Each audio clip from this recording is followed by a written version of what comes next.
Nectar is a sugar-rich liquid produced by plants in glands called nectaries, either within the flowers with which it attracts pollinating animals, or by extrafloral nectaries, which provide a nutrient source to animal mutualists, which in turn provide antiherbivore protection. Common nectar-consuming pollinators include bees, butterflies and moths, hummingbirds, and bats. Nectar plays an important role in the foraging economics and overall evolution of nectar-eating species. For example, nectar and its properties are responsible for the differential evolution of the African honeybee A.M.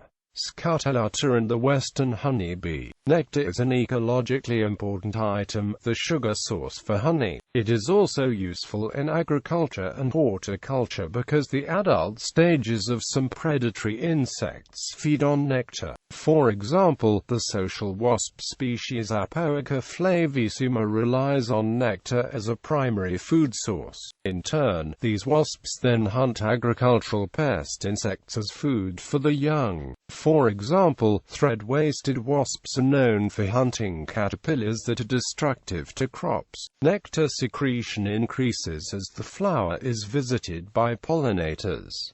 After pollination, the nectar is frequently reabsorbed into the plant. Etymology: nectar is derived from Greek nectar, the favored drink of the gods. The current meaning, sweet liquid in flowers, is first recorded in AD 1600. Floral nectaries. Floral nectaries are generally located at the base of the perianth, so pollinators are made to brush the flower's reproductive structures, the stamen and pistil, while accessing the nectar.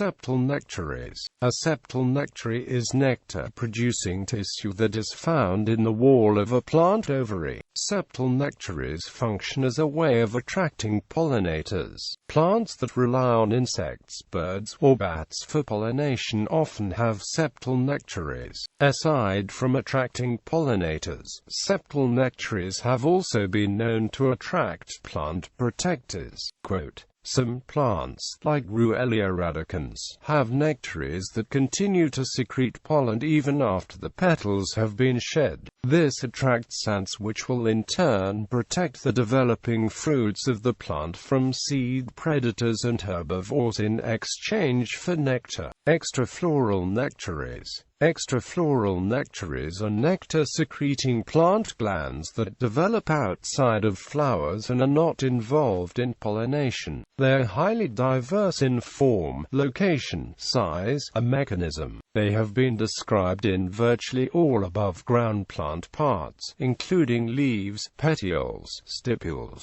cotyledons, fruits, and stems, among others. They range from single-celled trichomes to complex cup-like structures that may or may not be vascularized. In contrast to floral nectaries, nectar produced outside the flower generally have a defensive function. The nectar attracts predatory insects which will eat both the nectar and any plant-eating insects around, thus functioning as bodyguards. Foraging predatory insects show a preference for plants with extrafloral nectaries, particularly some species of ants and wasps, which have been observed to directly defend the plants. Among passion flowers, for example, extrafloral nectaries prevent herbivores by attracting ants and deterring two species of butterflies from laying eggs. In many carnivorous plants, extrafloral nectaries are also used to attract insect prey. Extrafloral nectaries were originally believed to simply be excretory in nature. Their defensive functions were first recognized by the Italian botanist Federico Del Pino in his important monograph Funzione Myrmecophila nel Regno Vegetale.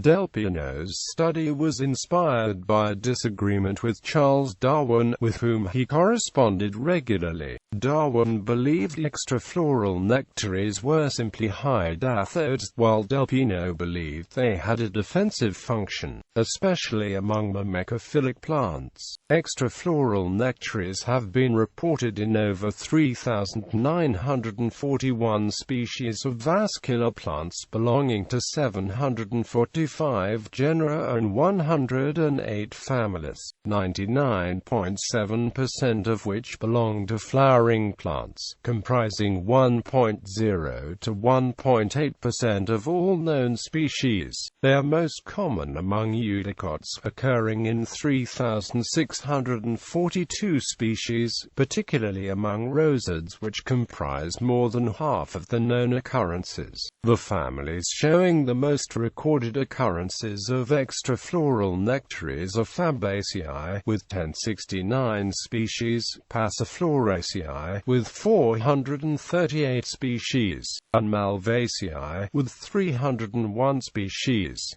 The genera with the most recorded occurrences are Passiflora, Inga, and Acacia. Other genera with extrafloral nectaries include Salix, Prunus, and Gossypium. Foliae nectaries have also been observed in 39 species of ferns belonging to 7 genera and 4 families of Cyatheales and Polypodiales. They are absent, however, in bryophytes, gymnosperms, early angiosperms, magnoliids, and members of Apiales among the eudicots. Phylogenetic studies and the wide distribution of extrafloral nectaries among vascular plants point to multiple independent evolutionary origins of extrafloral nectaries in at least 457 independent lineages.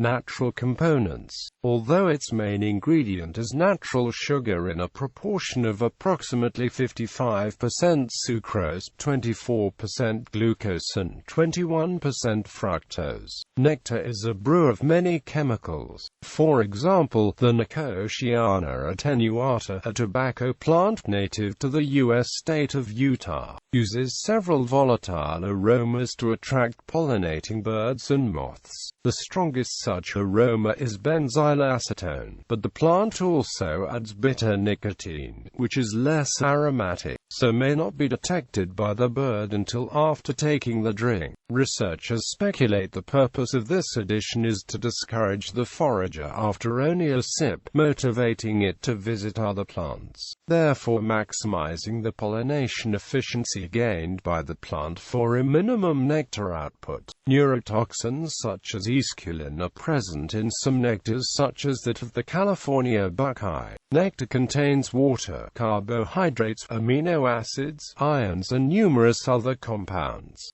Bibliography